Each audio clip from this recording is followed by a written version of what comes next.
લોકો પેટ ભરા થઈ ગયા છે. સમાજના લોકો ક્યારેક ક્યારેક વિચારે છે ગમે એને મૂંડી નાખો પણ મૂડી લઈ આવો. પૈસાવાળા થવાની હામ જામી છે.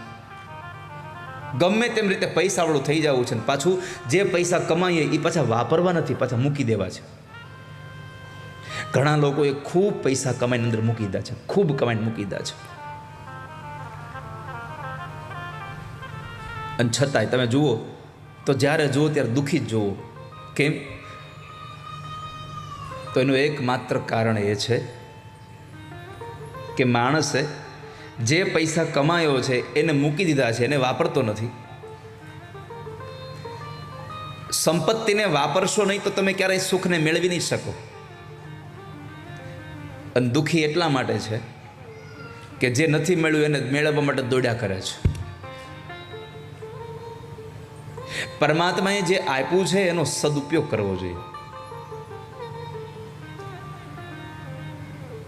પ્રભુએ જે આપ્યું છે એનો તમે ઉપયોગ કરીને એના સુખને માણી લો. પેટ ભરા લોકો રહ્યા છે. સામેવાળા માણસને કટાક્ષમાં કંઈનું કંઈ કહી દેવાવાળા લોકો રહ્યા છે સંસારમાં.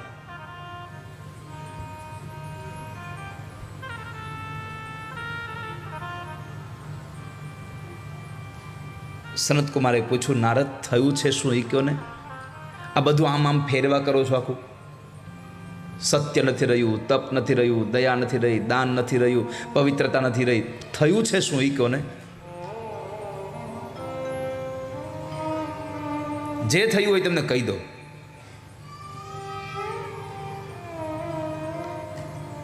નારદે કહ્યું, તરુણી પ્રભુતા ગે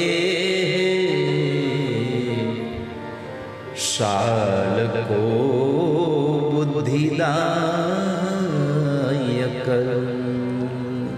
કન્યા વિક્રયિણો લોભા દંપતીનાં ચ કલ્કનમ.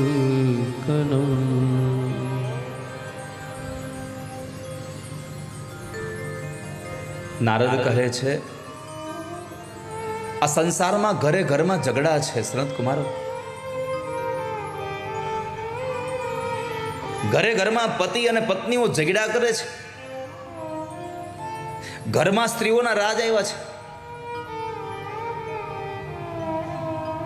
પોતાની પત્નીઓ જેમ કે એમ પુરુષો કરવા લાગ્યા છે. અને કરવું જોઈએ.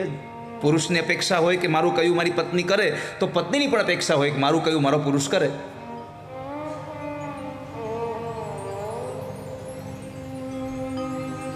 કયું કરવામાં વાંધો નથી, ડરીને ન રહેવું. વાલા ભક્તજનો, ડરવું નહીં. ન પુરુષે પત્નીથી ન પત્નીએ પુરુષથી. ડરવા કરતાં એકબીજાની મર્યાદા રાખી, એકબીજાને માન સન્માન આપીને તમે જીવશો તો આનંદ આવશે.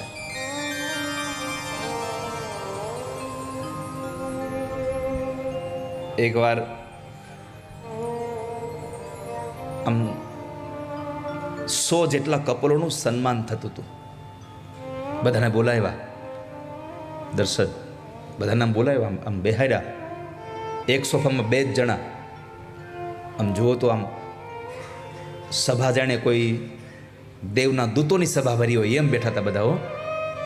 અને મંચ ઉપરથી સન્માનના શબ્દોના સૂર ચાલતા હતા. એમાં બરાબર કોઈ એક વક્તા એવો આવ્યો ને એણે વાતમાં જરા આમ બધાને હસાવતા હસાવતા કીધું કે જે લોકો પોતાના પત્નીથી ડરતા હોય એ ઊભા થઈ જાય. 100 કપલ હતા, એમાંથી 99 પુરુષ ઊભા થઈ જાય, એક બેઠો રહ્યો. સૌથી પહેલા તાળીઓ વગડી. આ 99 માટે તમે તમારી સત્યતાને પકડી લીધી છે, તમે સત્ય બોલ્યા છો એટલે તમારું સ્વાગત છે. એટલે 99 ઊભા રહ્યા, એને કોઈ તાળી ન વગાડી. બીજા જેટલા બેઠા તેને તાળી વગાડી, કારણ કે એનું જેનું સન્માન થતું એ તાળી ન વગાડે પાછું. પણ જ્યારે એમ કહેવામાં આવ્યું કે તમે 99 લોકોએ સ્વીકાર્યું કે અમે અમારા પત્નીથી ડરીએ છીએ એટલે ઊભા થઈ ગયા, એમાં એક માણસ ઊભો થયો. એને કહ્યું કે હવે આના માટે એટલી તાળીઓ વગાડો, એના પત્નીથી ડરતો જ નથી. બધાએ ખૂબ તાળીઓ વગાડી. કીધું કે સાહેબ તમે ઉપર આવો. સાહેબ ઉપર આવ્યા. સાહેબનું આપણે સન્માન કરવું છે, બધા લોકોએ પોતાની હાર સ્વીકારી. આ માણસે કહ્યું કે પત્નીથી ડરતો નથી, એટલે મારે તમારું સન્માન કરવું છે. આવા શબ્દોથી જ્યારે એ ઓલા એન્કરિંગ કરવાવાળા ભાઈ જ્યારે એને શણગારતા હતા ને, એને સન્માન કરતા હતા શબ્દથી, ત્યારે જે માણસ ઊભો નહોતો થયો પોતાની પત્નીથી, ડરતો નથી એવું કહેવા માટે, એણે કાનમાં જઈને કીધું કે ભાઈ તમે આટલું બધું કયોમાં, એ તો મારી ઘરવાળી કીધું તું ખબરદાર ઊભા થયા છો તો, એટલે હું બેઠો રહ્યો તો. એ કે તરુણી પ્રભુતા ગે હે શાલકો બુદ્ધિદાયક. સગા ભાઈને સગો ભાઈ પોતાનું કામ કરવું છે પૂછતો બંધ થઈ ગયો, છેક દૂર સુધી ફોન કરે છે. શાળાઓનો સમય આવ્યો છે, સગા ભાઈને પૂછતો નથી કે મારા કામ કરવું છે તો શું કરવું જોઈએ. શાલકો બુદ્ધિદાયક.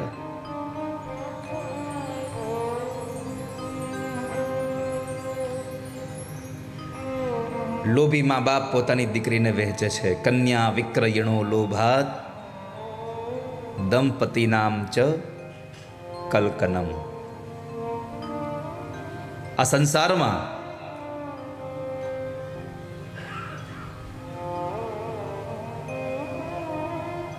લોકો પોતાની દીકરીઓને વેચે છે. વેચવાનો અર્થ એવો છે વાલા ભક્તજનો કે દીકરીનું દહેજ લીધું હોય.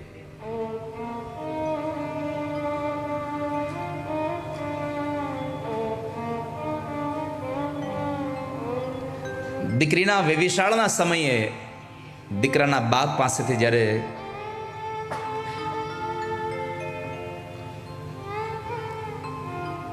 પૈસા લીધા હોય તો દીકરીને વેચવા બરાબરનું પાપ છે.